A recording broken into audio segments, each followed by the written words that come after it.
ocasión, de hecho, el Señor Jesús estaba reunido con sus discípulos y les dijo: todos os escandalizaréis de mí esta noche, porque escrito está: heriré al pastor y las ovejas serán dispersas.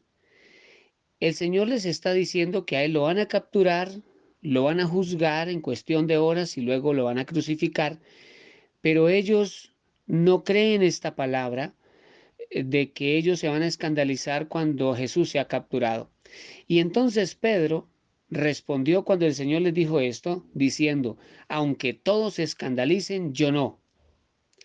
A veces caemos en el error de Pedro y es confiar demasiado en nosotros mismos. A veces cometemos el error de confiar demasiado en el otro, de poner nuestro corazón en el otro, y resulta que los seres humanos tienen debilidades, tienen fallas, nosotros también.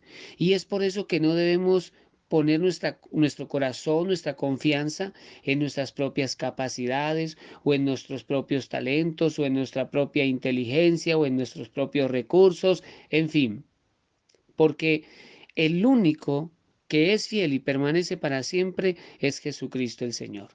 Y Él les está diciendo a sus discípulos lo que va a suceder. Sin embargo, Pedro piensa que Él es fuerte en sí mismo. Y por eso le dijo: Señor, aunque todos se escandalicen, yo no.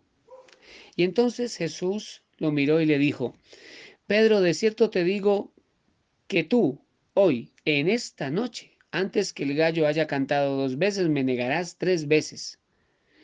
Mas Pedro con insistencia decía: Señor, si me fuera necesario morir contigo, no te negaré. Y todos los demás discípulos también decían lo mismo.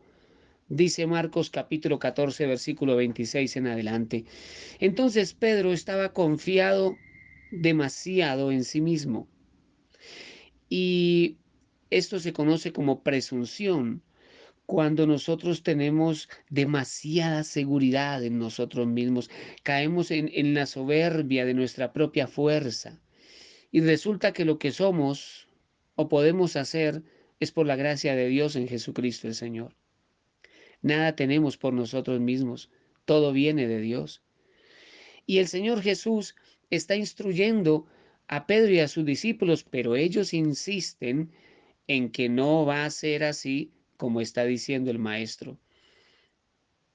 Con cuánta frecuencia pensamos que Dios está equivocado, que Dios se está demorando, que la manera en que está haciendo las cosas de pronto no es la correcta, o de pronto podemos caer en el error de murmurar, de quejarnos, etcétera.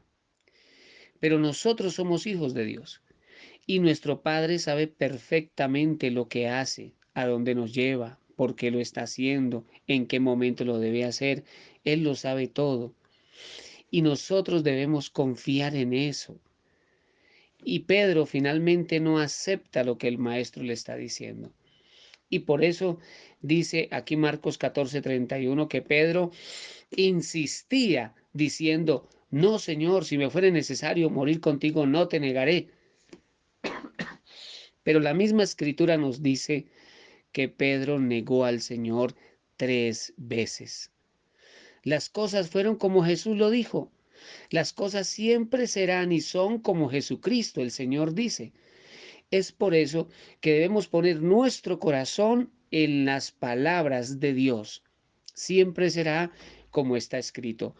Finalmente Pedro negó al Señor, y es también hermoso ver en la escritura que el Señor restauró a Pedro, lo levantó de nuevo.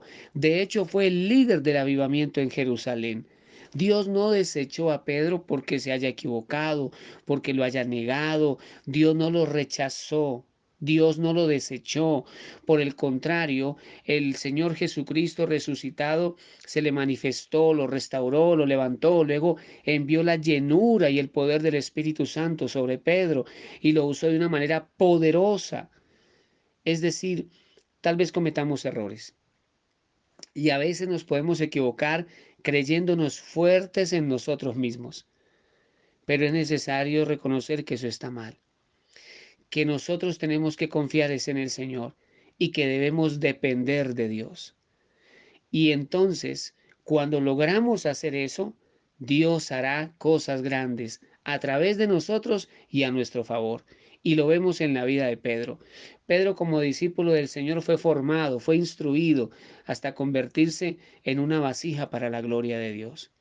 De manera que debemos despojarnos de nuestro orgullo, de nuestro ego, de creernos demasiado capaces en nosotros mismos, demasiado fuertes en nosotros mismos, y más bien confiar es en el Señor, confiar en su poder, confiar en su obra, confiar en su misericordia y su bondad. Eso es lo que nosotros debemos hacer. Así que te invito a orar en este momento. Amado Dios, en el nombre de Jesús, te damos muchas gracias, Señor, por hablarnos a través de tu palabra. Nos enseñas, Dios, cómo el apóstol Pedro se equivocó al confiar demasiado en él mismo. Te pedimos por favor que nos ayudes a confiar en ti. Ayúdanos a confiar en tu palabra, en tus promesas, en tu poder, en tu bondad. Ayúdanos, Señor Jesús, para que en nuestro corazón no existan los motivos o las actitudes incorrectas. Ayúdanos a confiar en ti y ayúdanos a creer en tus promesas y en tus palabras. Ayúdanos a depositar nuestro corazón en tu verdad, en tu palabra que permanece para siempre. Gracias, Señor, por fortalecer nuestra fe y nuestra esperanza. Gracias, Dios mío, por enseñarnos que nuestra vida está en tus manos, las mejores manos, y en ti confiamos y en tus buenas promesas, Señor, en el nombre de Jesús. Amén. Dios te bendiga.